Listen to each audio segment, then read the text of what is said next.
आपको पता नहीं गोपियों, लेकिन पतिव्रत धर्म जो है ना, स्त्रियों के लिए सबसे बड़ा धर्म बताया गया है। और आपने उसी धर्म का पालन नहीं किया।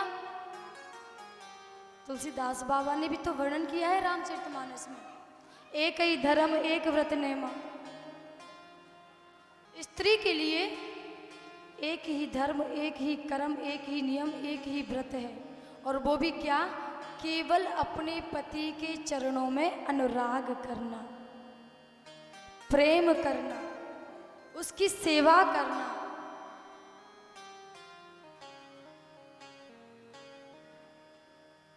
महाराज आज जब गोपियों ने ये सुना तो बोले और सुनाओ कन्हैया, और क्या कहना चाहते हो? बोले मैं सुनाता हूँ आपको एक बात। जानती हो पतिव्रत धर्म में कितनी ताकत होती है, कितनी होती है? उदाहरण श्रवण करें। एक ब्राह्मण देव थे, उनकी एक ब्राह्मणी भी थी पत्नी। बड़े ही क्रम वचन से अपने पति की सेवा किया करती थी। ब्राह्मण देव एक कहीं से अनुष्ठान करके आ रहे थे, थक गए थे, तो आकर के अपनी पत्नी की जंघा पर सर रख करके सो गए। गोद में सर रख लिया और सो गए। बड़ी गहरी नींद आ गई। ये कन्हैया सुना रहे हैं उदाहरण गोपियों को। सो गए। अब उसी ब्राह्मणी का एक छोटा सा रहा बालक महाराज, चलना भी नहीं जानता, केवल घुटुअन घुटुअन चलना जानता है।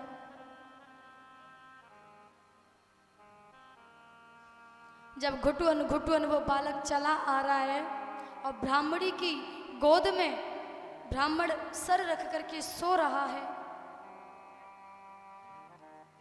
तो वहीं ब्राह्मण देव की वेदी बनी हुई है जिसमें वो आए दिन हवन किया करते थे। उस हवन में अग्नि प्रज्वलित है और वो नन्हा सा बालक घुटुअन घुटुअन उस अग्नि कुंड की ओर जाने लगा। अब ब्राह्मणी देवी ने देखा कि मेरा बालक उस अग्नि कुंड की ओर जा रहा है, हे भगवान अब लाला को कैसे बचाऊं? क्योंकि अगर बचाने के लिए जाती हूं तो मुझे अपने स्वामी जी को जगाना पड़ेगा, और यदि मैंने जगा दिया तो मेरा पतिव्रत धर्म नष्ट हो जाएगा। अब ऐसे समय में क्या करना चाहिए? आज उस ब्राह्मणी ने, मेरे भगवत प्रेमियों, आंखों में आंसू भर के अपने नेत्रों को बंद कर लिया। दो पल का चिंतन किया और उस चिंतन में क्या विचार निकल करके बाहर आया कि आज अगर मैं अपने पुत्र को बचाने गई तो पुत्र बच तो जाएगा, अगर पुत्र को बचाने गई तो पुत्र बच तो जाएगा, लेकिन जिसकी मैंने इतनी साधना की है मैं उसको कैसे बचाऊंगी?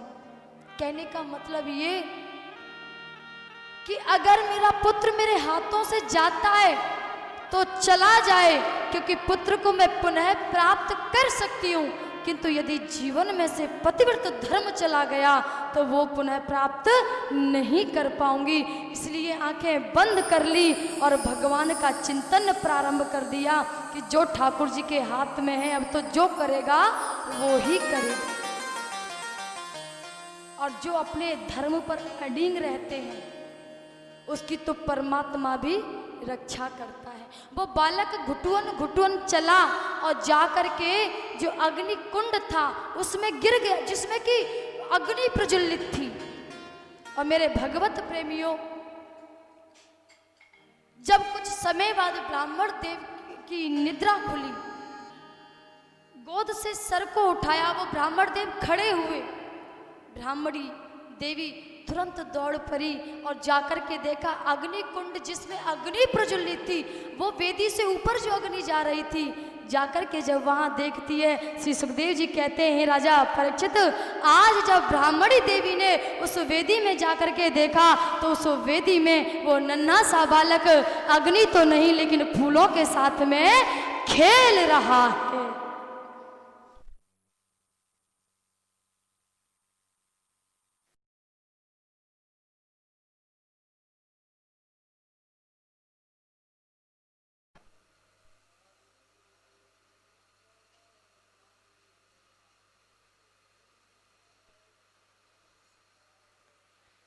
जाकर के देखा तो बालक वेदी में खेल रहा है फूलों के साथ। तो गोपी कुछ मन में विचार आया कि नहीं आया? इसे कहते पतिव्रत धर्म। पतिव्रत धर्म में तो वो शक्ति है, आप सब जानते हैं कि अनसुईया जैसी मैया ने सृष्टि के पालनकर्ता को भी निर्वस्त्र करके छोटे बना करके पालने में झुला दिया था। पतिव्रत धर्म में तो वो ताकत है, और तुम वही पतिव्रत धर्म को ठुकरा करके मेरे पास आई हो। गोपियां लाला की बात सुन के मुस्कुराने लगी। बहुत सुंदर लाला, बहुत अच्छा उदाहरण सुनाया तुमने। अब सुनो, जो आप ये उदाहरण हमें सुना रहे हो ना, ऐसे ही उदाहरण मुझे भी बहुत आते हैं। आप कहो तो मैं भी सुनाऊं? कन्हैया मुस्कुरा गए, बोले सुनाओ गोपी, आप भी सुना दो। बोले तो सुनो कन्हैया। एक गोपी है, अपने पति से बड़ा ही प्रेम करती है। भगवान की पूजा नहीं, वो अपने पति देव की पूजा करती है। प्रातःकाल स्नान कराना, चंदन लगाना, जैसे ठाकुर जी का भोग लगाते हैं वैसे ही भोजन परोस के देना, झालर करना, पंखा करना, और जब भोजन करने के बाद हम विश्राम करते हैं तो पैर दबाना, ये नित्य प्रक्रिया वो अपने स्वामी जी की सेवा में करती रहती है। अब एक दिन उनके पति देव के मन में विचार आया कि इस नगर में गुजारा नहीं हो पा रहा, क्यों ना किसी दूसरे स्थान पर जाकर के कुछ धन कमाया जाए।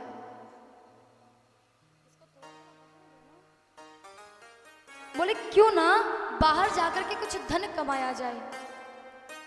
अपनी पत्नी से कहा, देवी बाहर जाना चाहता हूँ, धन की आवश्यकता है। देवी कहने लगी, स्वामी आप तो जानते हो कि जब तक आप भोजन नहीं करते मैं भोजन ग्रहण नहीं करती। जब तक आपको आपकी सेवा करके पैर दबा के चरण दबा के सुला ना दूं मैं भी शयन नहीं करती। तो फिर आप कैसे जाओगे?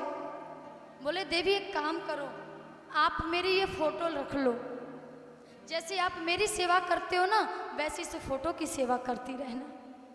अब पति की आज्ञा पत्नी कैसे ठुकरा दे। तो महाराज सेवा में लग गई। पतिदेव चले गए कमाने के लिए, धन अर्जन करने के लिए। समय गुजरता गया गुजरता गया गुजरता गया। गोपी कहती है कन्हैया एक दिन की बात है कि वो स्त्री उस फोटो की पूजा करने बैठी ही थी आसन पर कि दरवाजे पर उसका असली पति आ गया और दरवाजा खटखटाने लगा। लाला अब आप बताओ ऐसे समय में इस स्थिति में उस गोपी को क्या करना चाहिए? क्योंकि अगर दरवाजा खोलने ना जाए तो भी पतिव्रत धर्म नष्ट होता है क्योंकि उसका पति आ गया। और यदि फोटो की पूजा से उठ के जाती है तो भी पतिव्रत धर्म नष्ट होता है क्योंकि उसके पति की आज्ञा थी कि इस फोटो की पूजा करना। वो स्त्री तो बड़ी असमंजस में पड़ गई। तो हे गोपाल अब आप ही बता दो कि ऐसी स्थिति में परिस्थिति में ऐसे समय में उस गोपी को करना क्या चाहिए? कन्हैया मुस्कुरा गए, गोपियों की ओर देखने लगे और कहने लगे अरे गोपी तू तो बड़ी भोली है। कन्हैया जवाब दो, भोली की बात नहीं, जवाब चाहिए जवाब। ऐसी स्थिति में क्या करना चाहिए गोपी को? कन्हैया कहने लगी अरे गोपी जब सचमुच का पति आ गया तो फिर नकली फोटो की पूजा क्यों करती है? नकली को छोड़ करके असली फोटो की असली पति के पास जाना चाहिए। तो गोपियां सभी मुस्कुरा के कहती हैं, लाला आपका ही प्रश्न था और आपके ही मुख से उत्तर निकल गया। बोले मतलब ये कि सांसारिक जितने पति हैं ये तो सबरे डुप्लीकेट फोटो और मूर्ति हैं, क्योंकि आत्मा का पति जो है वो परमात्मा है। और जब परमात्मा आप हो और आपका हमारे जीवन में आगमन हो गया तो नकली सांसारिक फोटो पतियों से लेना क्या देना, उनके पास नहीं जाना। आत्मा का पति परमात्मा, और जब परमात्मा से सामना हो जाए, परमात्मा का जीवन में आगमन हो जाए, तो फिर नकली फोटोओं की पूजा सेवा अर्चना वंदना क्या करना। गोपी मुस्कुराते हुए कन्हैया की ओर देखती और कन्हैया कहते कि हाँ अब तो अज्ञान का पर्दा हट गया है। लाला ने देखा कि अज्ञान का पर्दा हट गया है, क्योंकि जब तक हमारे नेत्रों पर अज्ञान का पर्दा रहेगा ना, हम परमात्मा का साक्षात्कार नहीं कर सकते। और अज्ञान के पर्दे को हटाने के लिए हरि नाम, संतों का संग, क्योंकि तुलसीदास बाबा भी कहते हैं, बिनु सत्संग विवेक ना होई, बिनु सत्संग विवेक न होई, राम कृपा बिन सुलभ ना सोई, राम कृपा बिनु सुलभ न सोई, संत हृदय नभ नीत समाना, संत हृदय नव नीत समाना, संत हृदय नभ नीत समाना, संत हृदय नव नीत समाना, कहा कबे ने पर कवही ना जावा, कवनीति कवई न जाना। संत भागवत में आया भी है, संत कृपा बड़ी है परमात्मा कृपा बड़ी।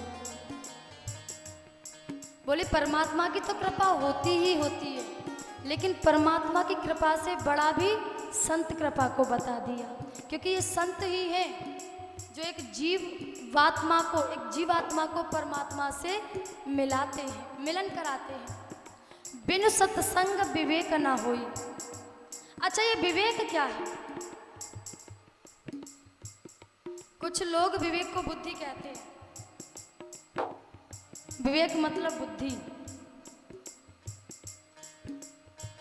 लेकिन विवेक बुद्धि को नहीं कहा गया।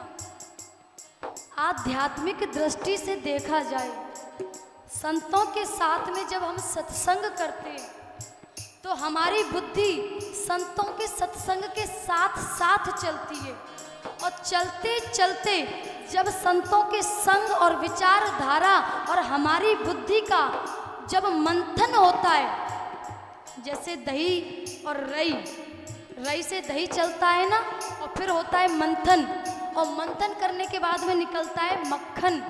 ठीक वैसे ही जब संतों के वचन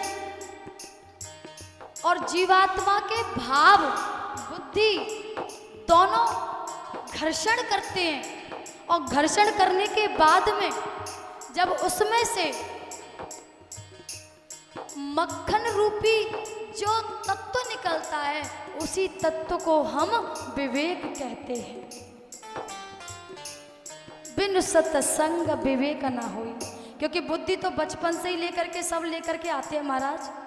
बुद्धि तो सबके पास होती है, लेकिन संतों के पास के लिए ही क्यों कहा गया कि बिनु सत्संग विवेक ना होई? तो वो विवेक कुछ और नहीं, मक्खन स्वरूप विवेक जब मंथन करने के बाद में, चिंतन करने के बाद में जब जीव के हृदय में प्रादुर्भाव होता है, उसी तत्व को हम विवेक कहते हैं।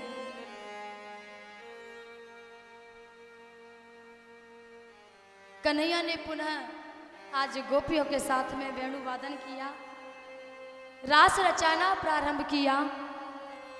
रास चल रहा है महाराज।